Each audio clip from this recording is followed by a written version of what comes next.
god mislimo da su nam se za nešto otvorile oči, to obično znači da smo ih za stotinu drugih stvari zatvorili. Ljudi koji sami ne rade i ne preduzimaju ništa u životu, lako gube strpljenje i padaju u pogreške kad sude o tuđem radu. Ljubav kada je iskrena i duboka, lako prašta i zaboravlja. Čovjek može i od jedne reči da živi, samo ako u njemu ima rešenosti da se bori i borbom održava u životu. Sladostrasnici, kad život čula protutnji i sagori, ostaju mračni, gorki i teški i sebi i drugima.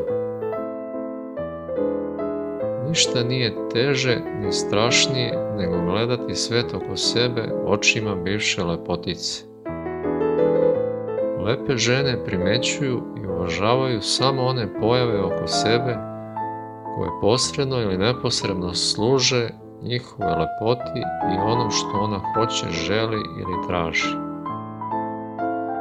Život je neshvatljivo čudo jer se neprestano troši i osipa, a ipak traje i stoji čvrsto kao na drini ćuprija.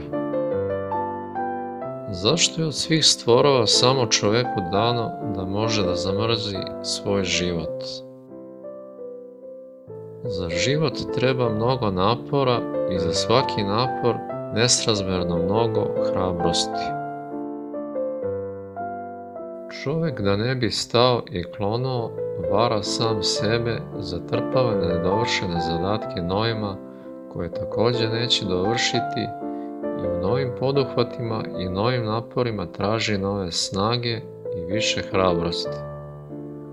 Tako čovjek potkrada sam sebe i s vremenom postaje sve veći dužnik prema sebi i svemu oko sebe.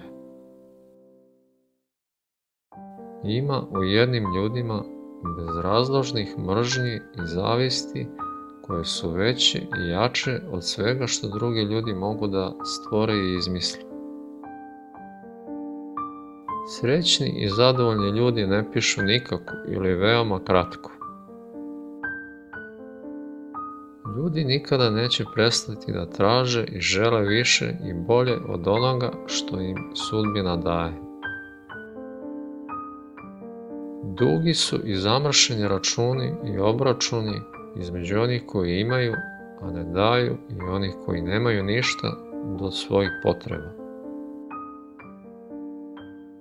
Tako je ljudski život udešen da u svaki gram dobra idu 2 grama zla, da na ovoj zemlji ne može biti dobrote bez mržnje, ni veličine bez zavisti, kao što nema ni najmanjeg predmeta bez senke. Ljudi male pameti retko se boje da ne budu dosadni. Od svoga porekla i djetinjstva ne može se lako pobeći. Od straha su ljudi zli, podli i surovi, ali od straha mogu biti i darežljivi, pa čak i dobri. Cijelog veka se lečimo od nesrećnog djetinjstva. Veliki praznici i svečani dani mogu da pokažu koliko su nam daleki i oni koje smatramo najbližima. Ko prijatelja tumači i analizira, taj ga ni ne voli. Mnogi postignu ono što su hteli, a izgube sebe. Ko dobro čini, od njega svako još više dobra očekuje. Dragi gledaoče, ako ti se sviđa ovo što radim, a nisi kliknuo na prati ili subscribe dugme, zamolio bih te da to učiniš i na taj način podržiš rad kanala. Hvala.